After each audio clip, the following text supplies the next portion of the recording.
On a humid Florida morning in late summer 1977, when the air over Cape Canaveral shimmered and the Atlantic rolled in slow, heavy waves against the shore, two machines the size of small cars waited under their shrouds, as if crouched in silence at the edge of history, unaware that their journey would outlast the nations, languages, and human memories that had assembled them, and that one day their paths would carry them into a darkness where no sunlight reached, and where the only trace of their origin would be a faint spinning disk of metal engraved with a map to a distant yellow star. To understand how those two spacecraft came to stand on their launch pads, how Voyager 1 and Voyager 2 were even conceived in the first place, you have to wind time backwards, away from the launch complexes and television cameras, past the Apollo moon landings, past the grainy black and white images of lunar astronauts, back into an era when no human-made object had ever flown by another planet, and even the word spacecraft still sounded like something out of science fiction. In the late 1950s and early 1960s, the United States and the Soviet Union treated the sky as an extension of ideology,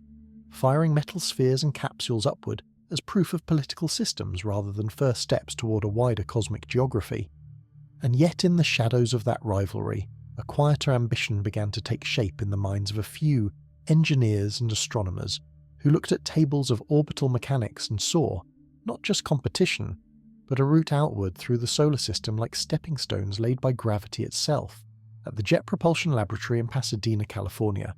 JPL, a place that had grown out of wartime rocket research and still smelled faintly of machine oil, hot electronics, and desert dust,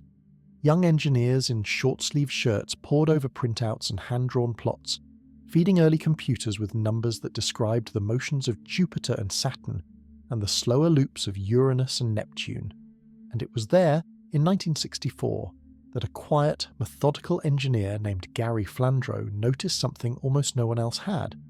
In the late 1970s, for a brief few years, all four giant outer planets would line up in such a way that a single spacecraft, if thrown just right, could swing from one world to the next, using each planet's gravity like a slingshot to accelerate onward without carrying enormous burdens of propellant.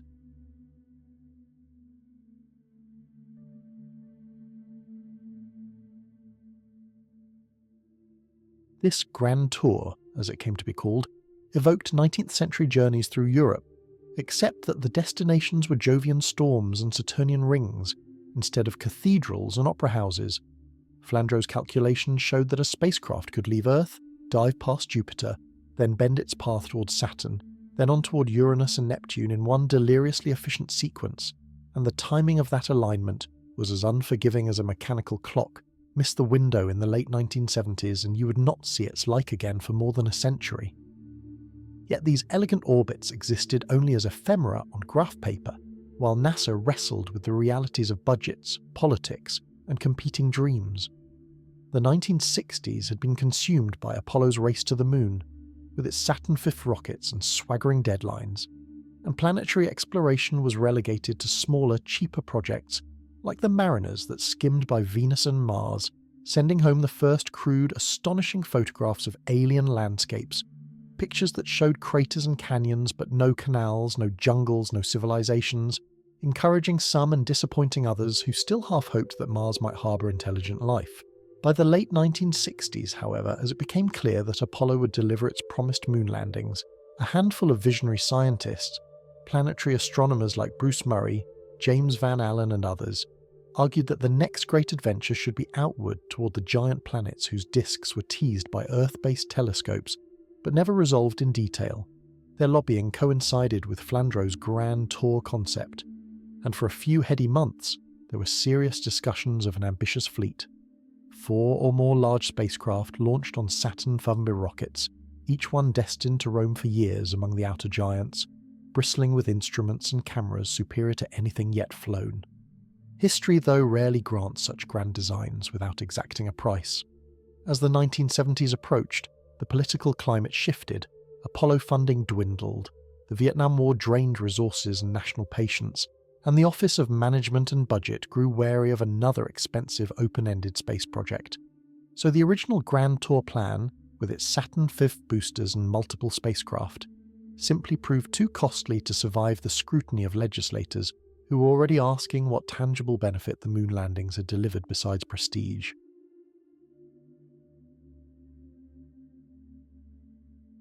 Instead of a matched quartet of explorers, the Vision was pared down, rebranded, and scaled to fit on less powerful Titan IIIe Centaur rockets, under a more modest official label, Mariner Jupiter Saturn, 2 spacecraft that would, at a minimum, visit the 2 largest planets, and maybe, if they somehow survived longer, and if future decision-makers allowed, continue on to Uranus and Neptune, although that extension was left as a possibility rather than a promise, buried in the technical subtleties of trajectory design rather than boldly proclaimed in public press releases. Inside JPL, though, few were fooled by the bureaucratic renaming. Even as the project paperwork spoke of Mariners, the engineers knew these craft would be more complex than any Mariner that had flown before, and the name Voyager began to circulate in hallways and conference rooms, a word that suggested what the mission truly was. Not a quick reconnaissance dart, but a long journey across the deepening gravitational wells of the outer solar system. Designing such a machine in the early 1970s meant confronting a paradox.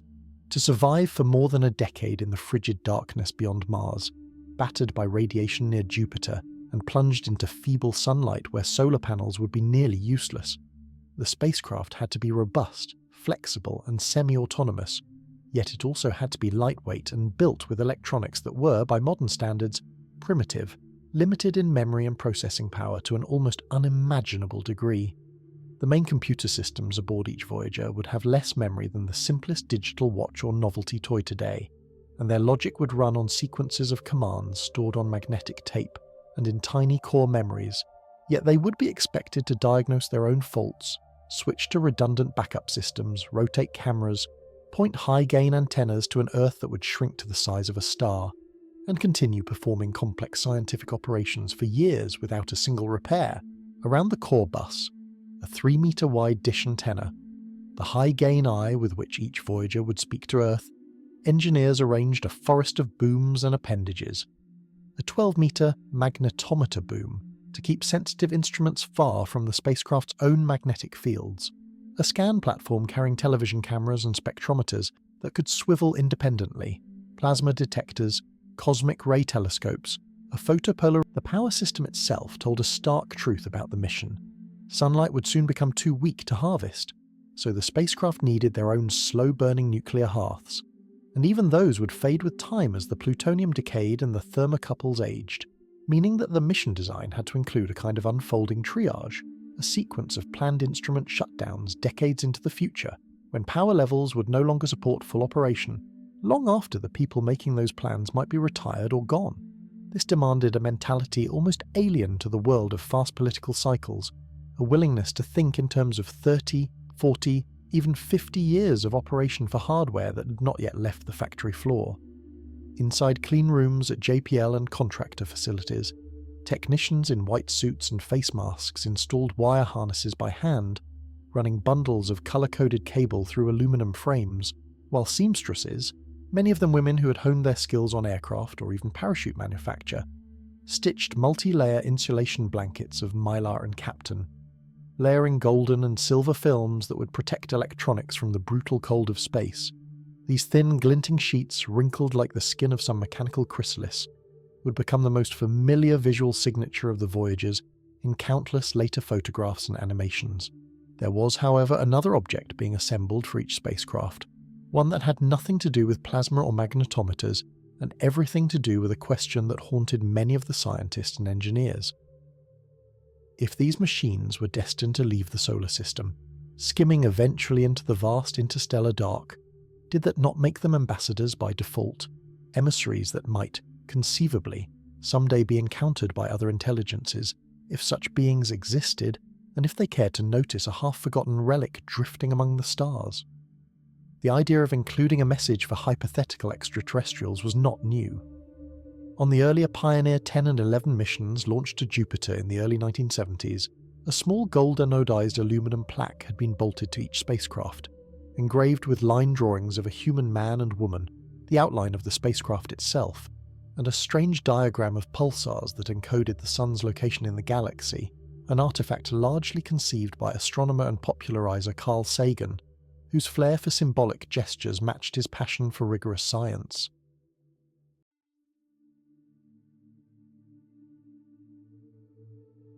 With the Voyagers, Sagan and a small team were given permission, at first somewhat reluctantly by NASA management,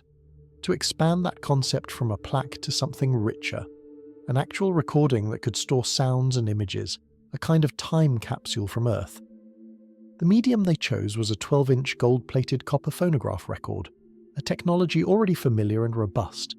with the confidence that any civilization advanced enough to find and retrieve such an object could likely infer how to reconstruct a playback device from the etched instructions engraved on the record's aluminum cover. Over the course of a few feverish weeks in 1977,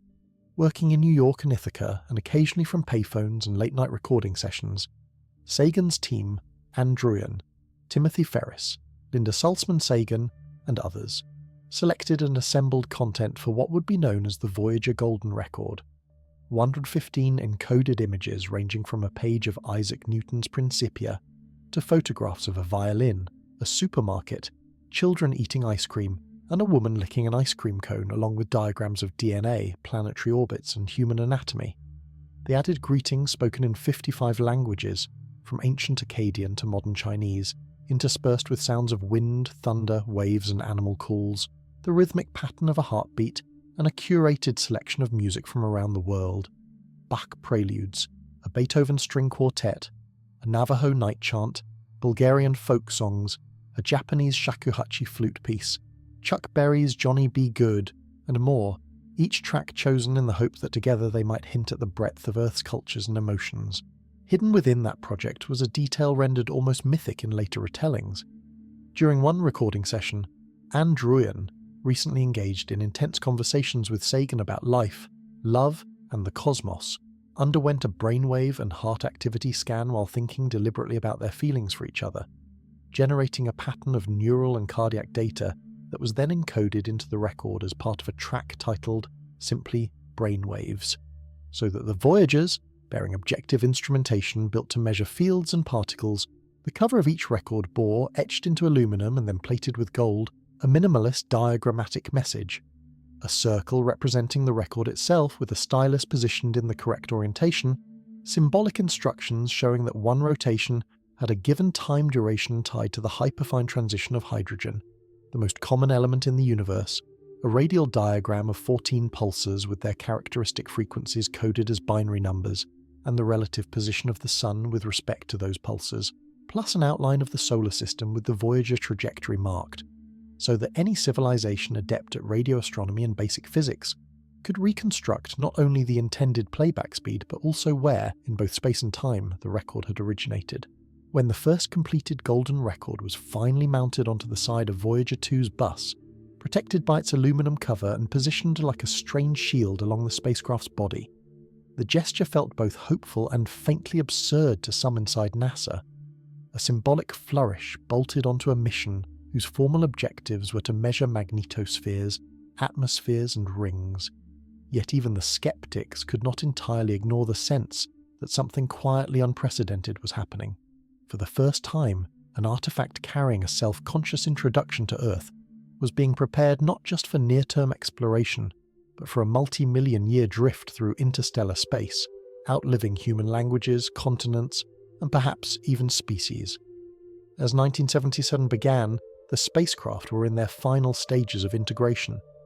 In the high bay assembly rooms, cranes swung massive white payload fairings aside, revealing the compact silhouettes of the Voyagers, their booms still stowed, their cameras capped, their gleaming high-gain dishes locked in place. In control rooms, engineers rehearsed the intricate choreography of the launch sequence, while navigators fine-tuned the trajectories that would aim the craft past Jupiter and Saturn at just the right altitudes and angles to harness gravity's invisible curve, to satisfy the fluid dynamics of the launch vehicle and the constraints of the planetary alignment. Voyager 2, the spacecraft destined ironically to arrive second at the outer planets, would launch first on August 20th, 1977, followed by Voyager 1 on September 5th.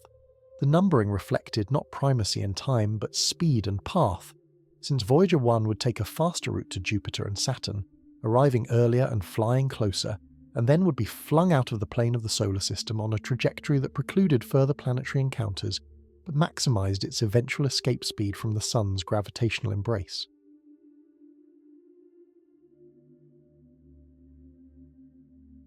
On August 20th, under a hot Florida sun, spectators gathered behind fences and on nearby beaches, some watching with binoculars, others lying on the sand with their radios tuned to NASA's broadcast.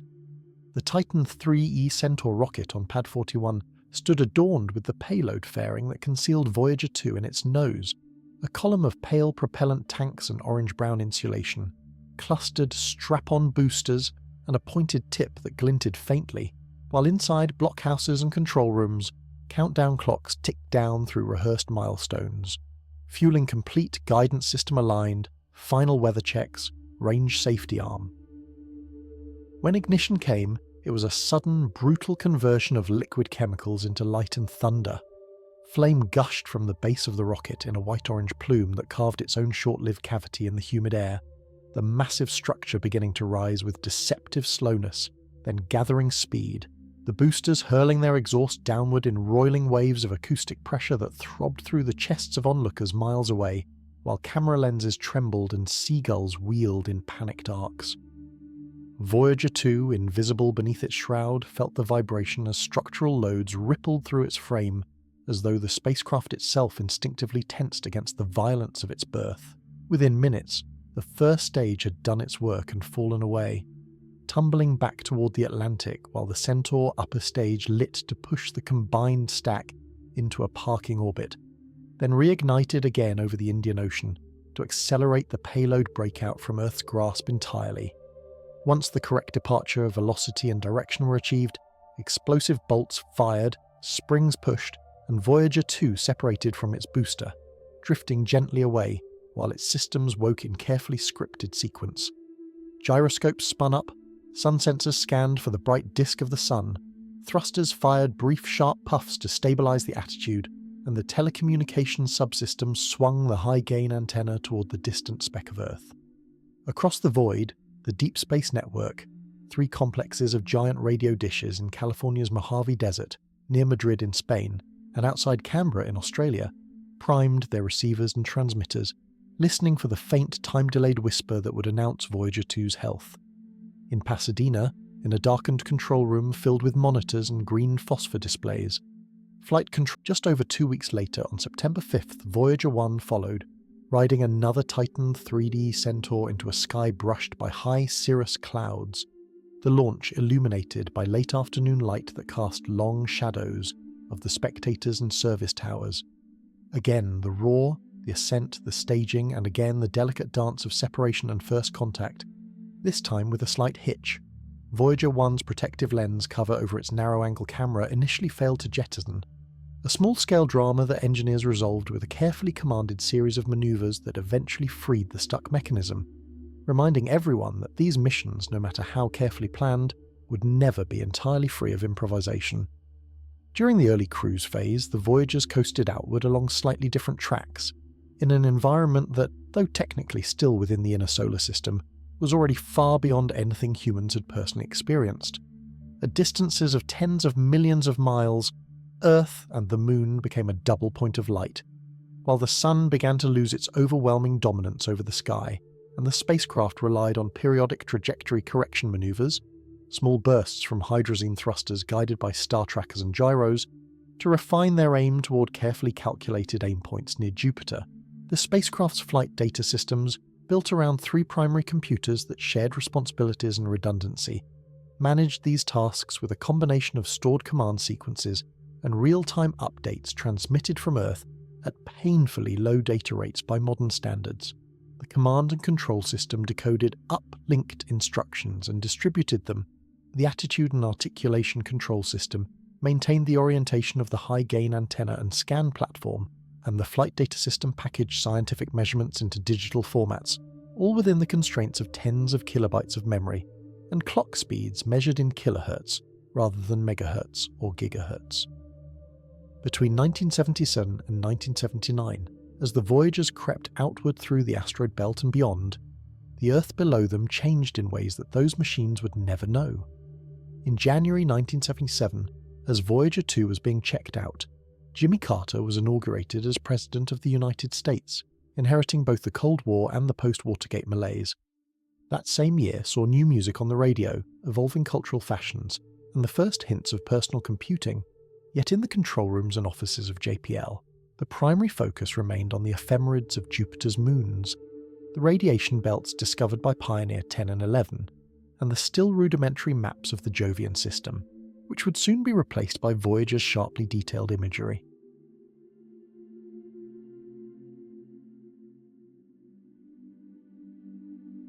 By early 1979, Voyager 1 was closing in on Jupiter,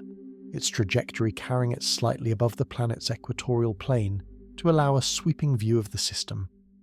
Weeks before closest approach, engineers powered up the imaging system and began a methodical campaign of photography, first capturing distant images in which the gas giant was only a small striped disk, then sequences in which the four large Galilean moons, Io, Europa, Ganymede and Callisto, appeared as tiny crescents and gibbous shapes, panning across starfields in time-lapse movies that revealed their orbital dances around the planet. Each image required careful planning. The spacecraft's scan platform had to rotate so that the narrow or wide-angle camera pointed at the desired target, the exposure time selected to balance the brightness of Jupiter's clouds or a moon's surface against the darkness of space. Then the data compressed and stored in the onboard recorders to await transmission when the spacecraft's antenna alignment and DSN availability allowed. Because of the finite speed of light, commands from Earth took more than half an hour to reach Voyager 1, and the images, once captured, took the same one-way light time to arrive, meaning that every decision had to account for a delay that rendered real-time joystick-style control impossible. As the images began to flow in, they revealed a Jupiter far more complex and dynamic than the smeared pastel bands seen from terrestrial observatories. Cloud tops rose and fell, storms the size of continents twisted into intricate swirls, and the Great Red Spot, a centuries-old vortex, displayed internal eddies and convective cells, with textures reminiscent of boiling cream, all rendered in shades of white, ochre and brick red that hinted at chemical processes in the upper atmosphere involving ammonia, sulfur compounds and organic aerosols. Yet it was one of Jupiter's moons, not the planet itself, that would deliver the first truly shocking revelation. Io, the innermost Galilean satellite, had long been thought to be a cold, cratered world not unlike the Moon, but as Voyager 1 drew nearer, colour images showed it to be strange and vivid. A mottled surface splashed with yellow, orange and white patches, bare of obvious impact craters and scarred instead by smooth plains and dark spots that defied easy interpretation, suggesting an unexpectedly young and active landscape.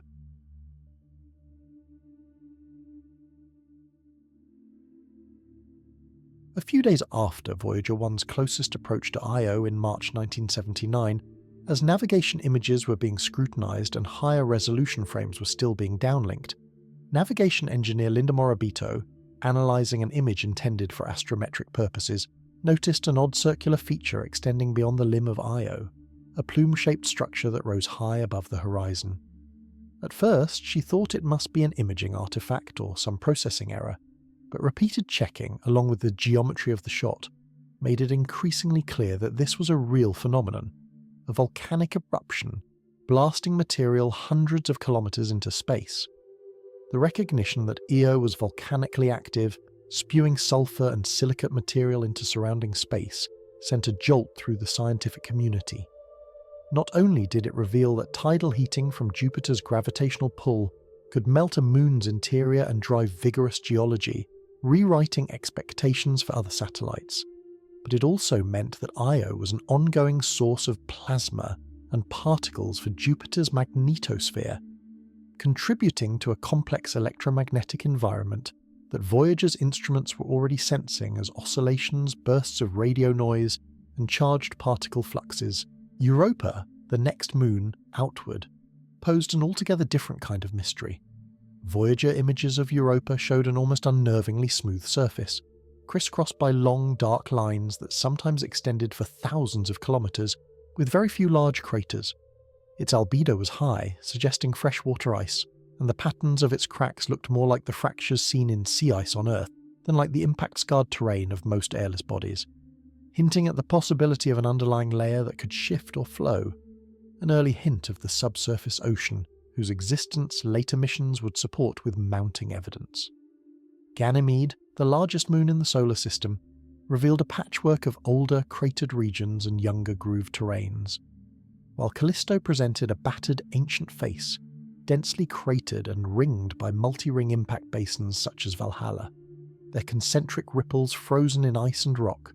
Together, the four moons represented a miniature solar system of icy and rocky worlds, each responding differently to Jupiter's tidal forces and radiation environment, their diversity far exceeding what many had dared hope to find.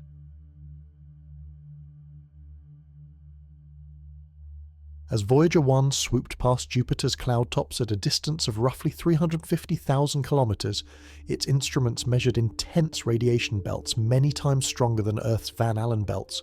fluxes so fierce that they posed a real hazard to the spacecraft's electronics and required careful planning to minimize exposure. Some detectors actually saturated during the innermost passes, evidence that Jupiter's magnetosphere was a vast dynamic bubble stretching millions of kilometers into space, rotating with the planet's 10-hour day and dragging charged particles along in its grip. Even Jupiter's rings, long thought absent or negligible, emerged in Voyager's backscattered images as a tenuous, dusty structure encircling the equator, likely composed of debris from micrometeoroid impacts on small inner moons, their existence hinted at by occultation experiments and then revealed in oblique views that showed faint arcs and bands silhouetted against the planet's limb, a delicate counterpart to the bright icy rings of Saturn that Voyager had yet to encounter. The spectacle of Jupiter's system unfolded not only for scientists, but also, via televised press conferences and magazine covers, for the global public. At JPL, media rooms improvised with projector screens and rows of chairs filled daily with journalists, some of whom had never written about space science before, while outside, enthusiasts gathered to stare through the glass of demonstration consoles where new images appeared line by line, downloaded by radio and assembled into full frames that slowly resolved from a blur of pixels into recognizable landscapes and storms. In many homes, people saw those images days or weeks later in printed form or in television specials, often without any understanding of the telemetry rates involved. A typical Voyager image might be transmitted at 115.2 bits per second during certain phases, slower than the earliest dial-up modems decades later. Yet from that slow trickle of binary digits, encoded as ones and zeros, entire worlds were being reconstructed in the minds of viewers. Worlds that had existed silently for billions of years before humanity's brief technological adolescence allowed us to glance their way. After Voyager 1's departure from Jupiter's sphere of influence, bending its path towards Saturn on an outbound arc inclined slightly above the ecliptic plane, Voyager 2 followed with its own Jovian encounter in July 1979, capturing complementary images and measurements from somewhat different vantage points and distances, refining the first craft's discoveries and adding its own nuances before also departing towards Saturn, though on a trajectory that would preserve. Meanwhile on Earth, the mission teams were not granted any leisurely pause to savour their success.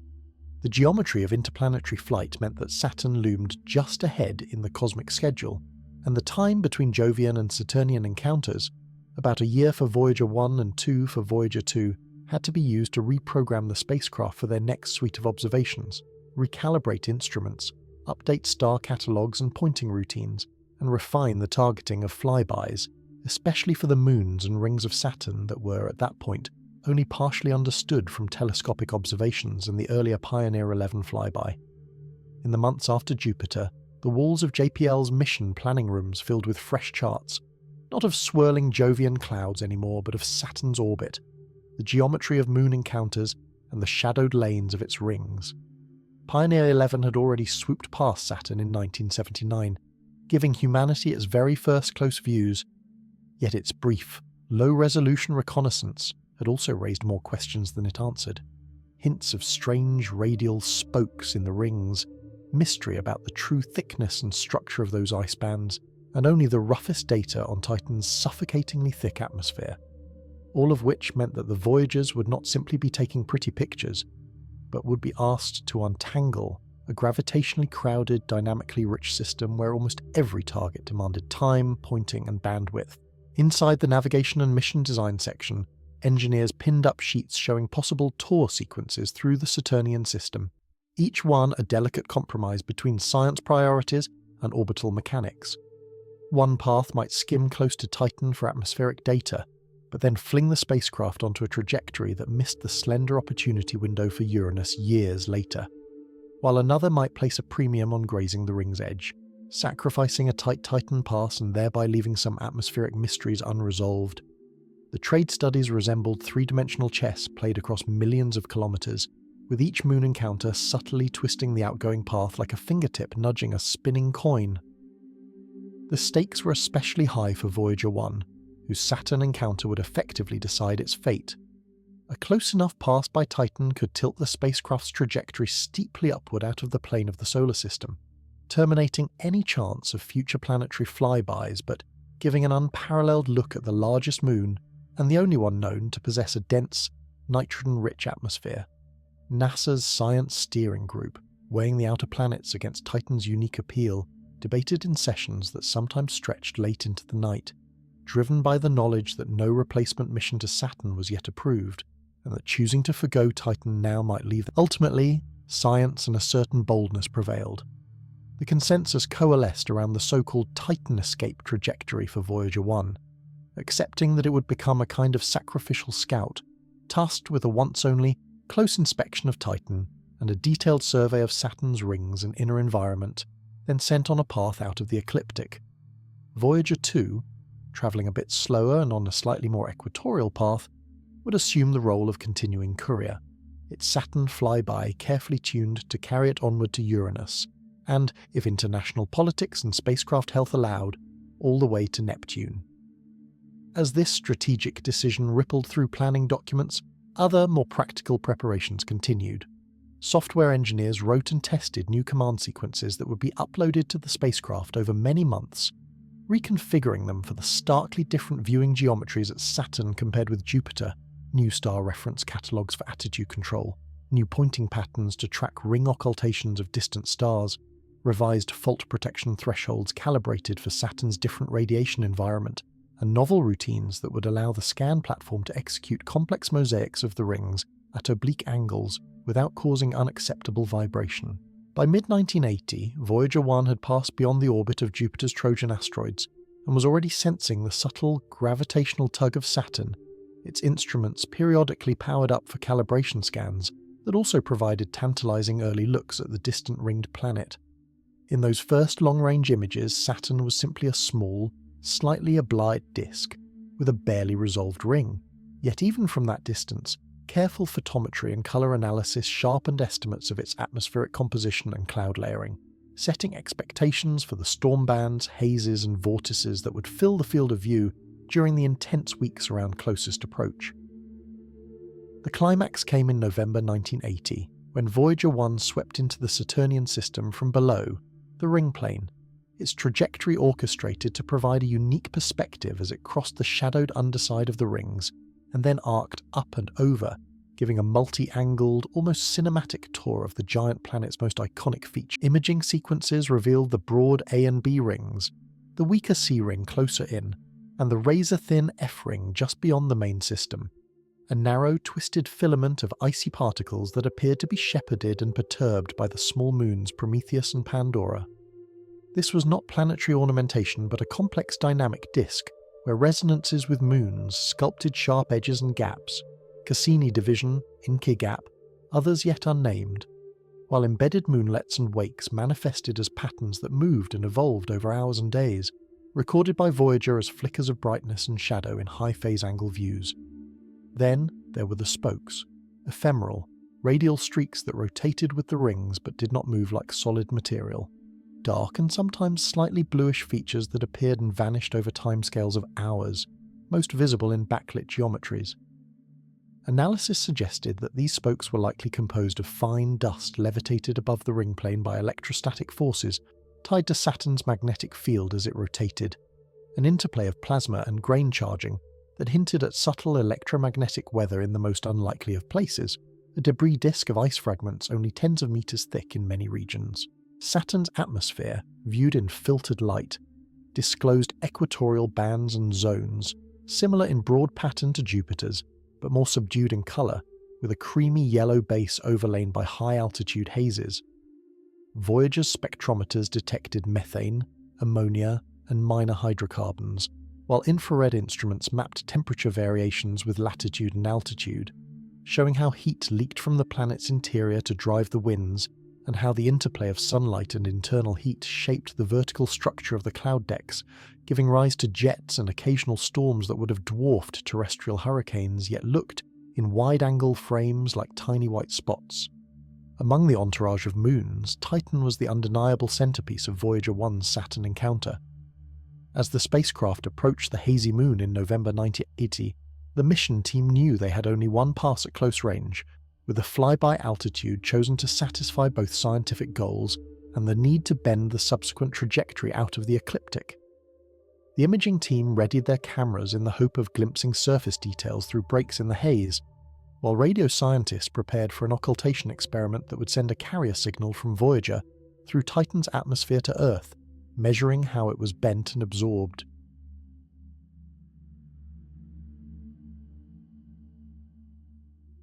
In visible light, Titan proved almost stubbornly impenetrable. The thick atmospheric haze, rich in orange-brown tholins produced by the photolysis of methane and nitrogen, scattered sunlight so thoroughly that the cameras saw only a largely featureless disk, with perhaps faint hints of darker regions at certain wavelengths and angles, leaving geologist images with more questions than answers. But the radio occultation data told a richer story, revealing a surface pressure about 1.5 times Earth's and a temperature cold enough, around 94 Kelvin, that methane could exist as a liquid on the surface, supported by nitrogen as the primary atmospheric component, making Titan the only known world besides Earth with a dense atmosphere dominated by a diatomic gas. That single close pass also constrained the vertical temperature profile, showing a stratosphere heated by absorbed solar radiation and cooled by infrared emission from hydrocarbons, with complex photochemical pathways likely generating a cascade of organic molecules that drifted downward as haze particles. Although Voyager lacked the radar instruments that future missions would carry to peer through the clouds, its measurements laid the foundation for imagining Titan as a kind of primordial Earth analogue, frozen and distant yet potentially rich in prebiotic chemistry, a world where methane rivers, lakes or seas might carve and fill landscapes locked away from visible scrutiny. Other Saturnian moons, though overshadowed by Titan's atmospheric allure, offered their own surprises. Mimas, small and heavily cratered, displayed an enormous impact basin. Herschel, whose central peak and terraced walls gave the moon an appearance reminiscent of the perhaps unwelcome nickname the Death Star. Once later pop culture comparisons caught on, while Tethys and Dione showed bright high-albedo regions intersected by long chasms and scarps, suggesting ancient tectonic stretching or fractures frozen in ice. Rhea, larger and more massive, presented a bygone geological history encoded in cratered plains and somewhat smoother intercrater terrain. Enceladus, a modestly sized moon only about 500 kilometers across, made a quieter debut in the Voyager images, its surface bright and young in places, with smooth plains and relatively few large craters, implying as Voyager 1 flew its carefully calculated path past Titan and then swung upward, its course permanently altered. The navigation team monitored minute variations in Doppler shifts and timing as the spacecraft's radio signal arrived at Earth, using these data to refine the gravity field models of Saturn and its moons. The gravity assist, though conceptually simple in textbooks as a sling, in practice required exquisitely precise targeting on the order of tens of kilometers at ranges of millions, and the fact that the spacecraft emerged on its intended escape trajectory spoke not of luck, but of years of refined tracking techniques and orbit determination expertise developed during earlier missions and continuously honed. Within days of the Saturn encounter, Voyager 1's cameras were powered down, their primary planetary reconnaissance role fulfilled. The spacecraft, still healthy, now embarked on a slower, less visually dramatic but scientifically profound mission to sample the outer heliosphere, the vast region dominated by the Sun's magnetized wind, while its path carried it steadily above the planetary plane, the ecliptic, toward the northern reaches of the heliospheric boundary that no probe had yet approached. The public's attention, meanwhile, turned toward Voyager 2, now the sole emissary still committed to visiting new worlds. Voyager 2's encounter with Saturn in August 1981 came with its own set of goals, shaped by the need to preserve the onward trajectory to Uranus. Its path skimmed closer to the equatorial plane, allowing better characterization of the ring plane's structure, additional studies of inner moons at different lighting angles, and a second opportunity to confirm and expand on phenomena like the spokes and ring-moon interactions, while still slipping by Saturn at the right velocity vector to project the spacecraft outward toward the dim and nearly featureless disk of Uranus, then still nearly 5 years away. During this second Saturn visit, Voyager 2 captured finer details of the F-ring, whose knotted appearance and occasional transient clumps suggested the ongoing accretion and disruption of material shepherded by small moons orbiting just interior and exterior to it. Observations of density waves and bending waves within the rings, spiral patterns triggered by gravitational resonances with moons, allowed scientists to treat the ring system almost as a seismograph, reading out the masses and orbits of both known and undiscovered satellites from the subtle periodic distortions in particle density and vertical thickness.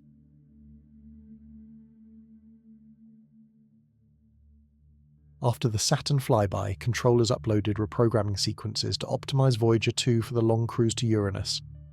These updates were non-trivial, amounting to a kind of remote software overhaul performed on a machine billions of kilometers away, writing new control laws and observation scripts into memory that would govern everything from data compression schemes to fault-handling logic. Given the limited memory and the impossibility of physical access, the team proceeded cautiously, simulating the new routines on ground-based testbeds that replicated the spacecraft's hardware, then transmitting the modifications in carefully chunked uplinks, verifying checksum integrity, and monitoring system responses with an almost parental vigilance. The mid-1980s brought a new backdrop for Voyager's Odyssey. Human affairs continued to unfold with their own dramas. The Cold War thawed and tensed in cycles. Home computers seeped into offices and living rooms. Challenger's loss in January 1986 cast a long shadow over NASA's image and future planning. Yet while policy debates and public opinion rose and fell on Earth, Voyager 2 slipped relentlessly outward, its velocity indifferent to terrestrial mood swings, its RTGs slowly dimming but still providing ample power for instruments that remained as patient, methodical, and unsentimental as the physical laws they were built to measure. Uranus, when first targeted by William Herschel's telescope in the late 18th century, had seemed little more than a pale, wandering star, its disk barely resolved through Earth's atmosphere. Even by the 1980s, the seventh planet retained an air of anonymity, known to be an ice giant with a curious axial tilt, its spin axis lying almost in the plane of its orbit, like a rolling ball rather than a spinning top, and suspected to have a faint ring system and a modest family of moons, but with nearly all detailed properties left to speculation or crude inference. For the Voyager team, this ignorance translated not into indifference, but into a rare chance to confront an almost blank page. As Voyager 2 approached Uranus in late 1985 and early 1986, the geometry imposed by the planet's axial tilt gave rise to an unusual encounter configuration. Uranus's south pole was tipped almost directly toward the Sun, and thus toward the approaching spacecraft, meaning that what Voyager's long-range images of Uranus were at first almost disappointing in their blandness. The disk appeared as a nearly featureless pale cyan sphere, the colour imparted by methane absorption in the upper atmosphere, and even as the resolution improved, only the most subtle hints of banding and small bright or dark spots emerged, especially when processed to enhance contrast. The winds of Uranus, though swift, flowed beneath a haze layer that masked much of the underlying cloud dynamics, an invisible light. At the wavelengths available to Voyager's cameras, the planet presented no grand red spots or prominent belts to capture the imagination of the public. Yet beneath that visual austerity lay intricate physics. Measurements of Uranus's thermal emission revealed that, unlike Neptune, Uranus emitted relatively little internal heat beyond what it absorbed from the Sun, suggesting a quiescent interior or a peculiar evolutionary history in which its internal energy had been radiated away or trapped differently. The planet's extreme obliquity, likely the result of a colossal impact early in its formation, meant that each pole alternately basked in decades-long sunlight and endured equally long night, a seasonal rhythm on a timescale almost incomprehensible to human experience but crucial for understanding the stratification and circulation within its atmosphere. The magnetometer data delivered perhaps the most startling planetary-scale discovery at Uranus. The magnetic field was neither aligned with the rotation axis nor centered in the planet's core, but instead tilted by about 59 degrees relative to the spin axis and offset from the planet's center by around a third of its radius. This produced a lopsided, twisted magnetosphere, whose field lines and plasma structures shifted dramatically over a Uranian day, challenging existing dynamo theories and hinting that the currents generating the field lay in a convecting shell of electrically conductive, icy material, water, ammonia, methane under immense pressure, rather than in a central metallic core as in Earth or Jupiter. Equally intriguing and more tangible to human intuition were the Uranian moons and rings that Voyager 2 revealed in detail for the first time. Prior to the encounter, only 5 classical moons, Miranda, Ariel, Umbriel, Titania, and Oberon, were firmly known, their disks unresolved. But as Voyager approached, it discovered 10 additional small inner moons, some only tens of kilometers across, weaving intricate orbital patterns inside the ring system and interacting gravitationally to confine dusty ring arcs and narrow bands, much like those seen at Saturn,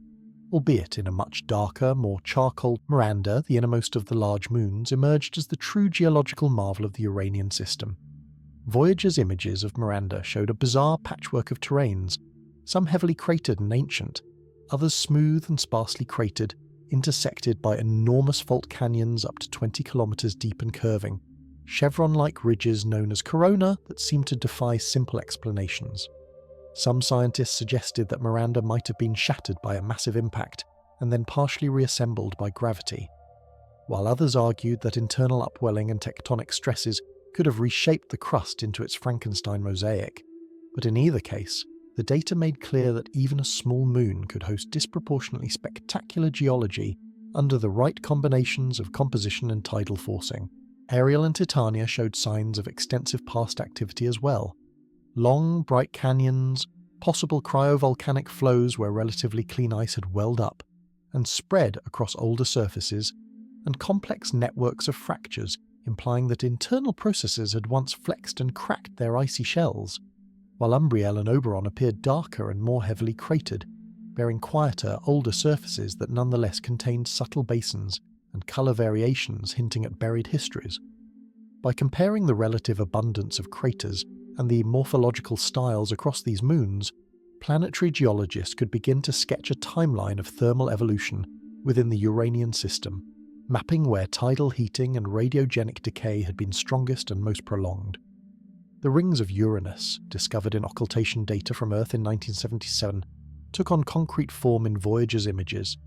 Narrow, sharply edged bands of dark material, some only a few kilometers wide, separated by wide gaps, and, in some cases, associated with small shepherd moons that helped maintain their integrity against dispersive forces. Occultation experiments performed with Voyager's radio signal as the rings passed between the spacecraft and Earth allowed scientists to measure optical depth and particle size distributions, revealing that many of the rings were composed primarily of macroscopic bodies, rocks, boulders, or ice chunks perhaps coated in darker material, rather than fine dust alone. Only hours after closest approach on January 24, 1986, while Voyager 2 was still streaming back its encounter data at a painfully slow rate dictated by its distance and antenna size, controllers and scientists at JPL received grim news from closer to home. The Space Shuttle Challenger had broken apart just over a minute after liftoff, killing all 7 crew members, stunning the nation, and throwing NASA into crisis. Some recall that the mood in the operations center shifted abruptly from celebration and scientific excitement to a somber awareness of mortality and institutional fragility, a reminder that exploration, whether by humans or machines, always proceeds in tension with risk, public scrutiny, and the fallibility of hardware and human judgment. Yet Voyager 2, unknowing and unmarred by that tragedy, continued on its outbound arc, leaving the Uranian system behind and dispatching its final high-resolution images back to Earth over the following months, while engineers turned their attention to an even more remote destination, Neptune, the eighth and outermost major planet which no spacecraft had ever visited,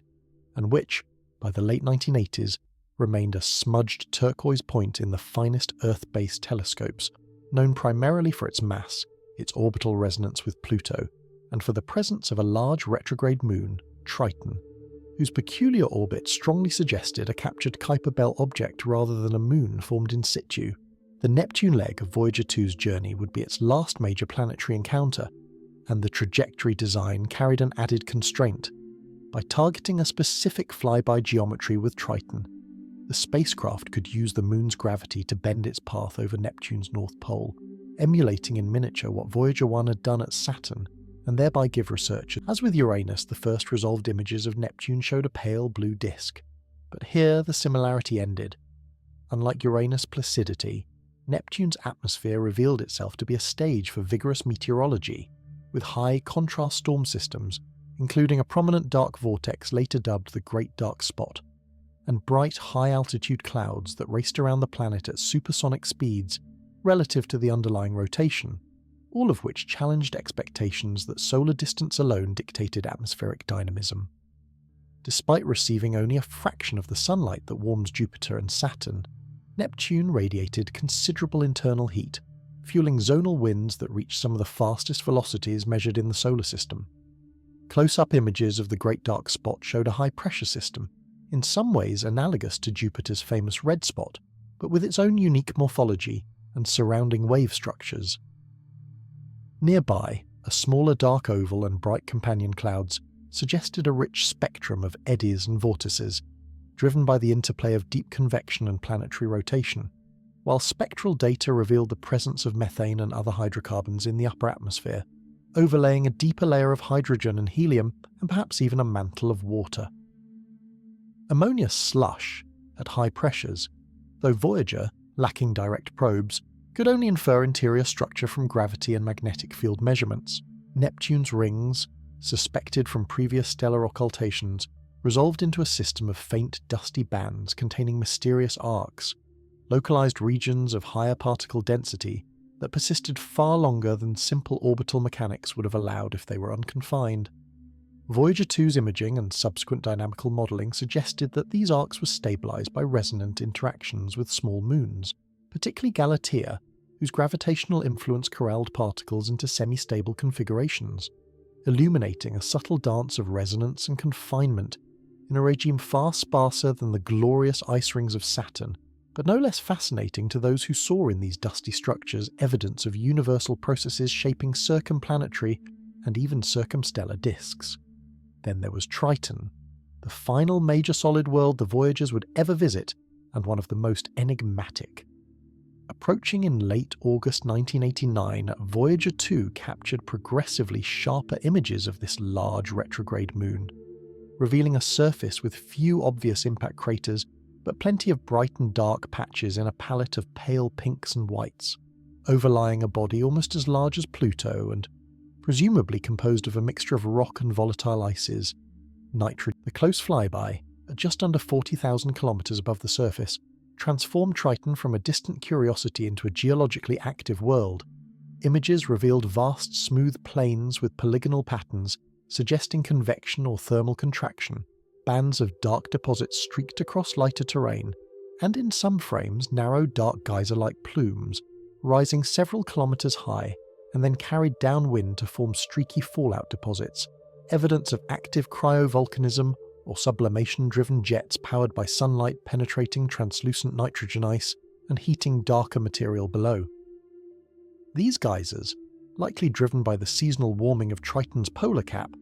Neptune's enormous distance notwithstanding, testified that even at the far reaches of the solar system, sunlight, though feeble, could still drive exotic meteorological and geological cycles when mediated by volatile ices. The Voyager team, who had once expected the outer solar system to be a domain of mostly frozen inert relics, now saw instead a surprising diversity.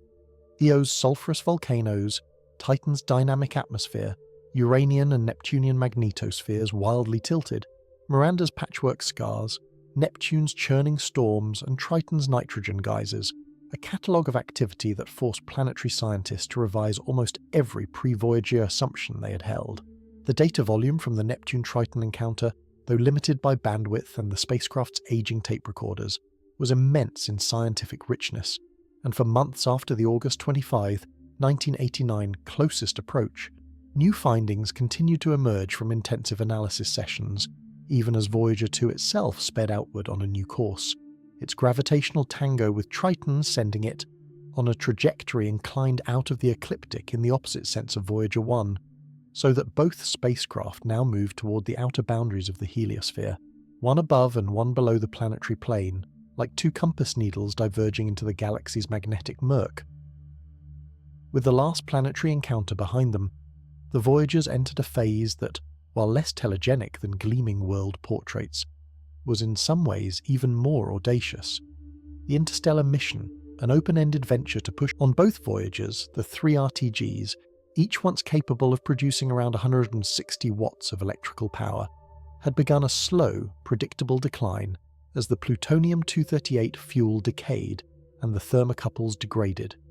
By carefully tracking power output and the needs of each subsystem, engineers drew up long-range power budgets that extended into the 21st century, scheduling the eventual turn-off of non-essential heaters and even some instruments in order to preserve the health of critical systems like the telecommunications hardware, attitude control, and the few key detectors, cosmic ray telescopes, plasma wave instruments, magnetometers, that would be most valuable for studying the outer heliosphere and its enigmatic boundary. The nature of operation shifted as well, whereas during the planetary encounters the spacecraft had been in almost continuous contact with the deep space network, often with multiple dishes phased together to boost signal reception. Now the communication windows could be spaced days apart, with data recorded on tape and played back in scheduled intervals, allowing the expensive DSN antennas to be shared with other missions. Command sequences, once updated daily or hourly during critical events, now stretched over weeks or months, encapsulating entire sets of routine observations or calibration maneuvers, reflecting a new, more measured rhythm in the relationship between JPL and the aging machines wandering between the stars.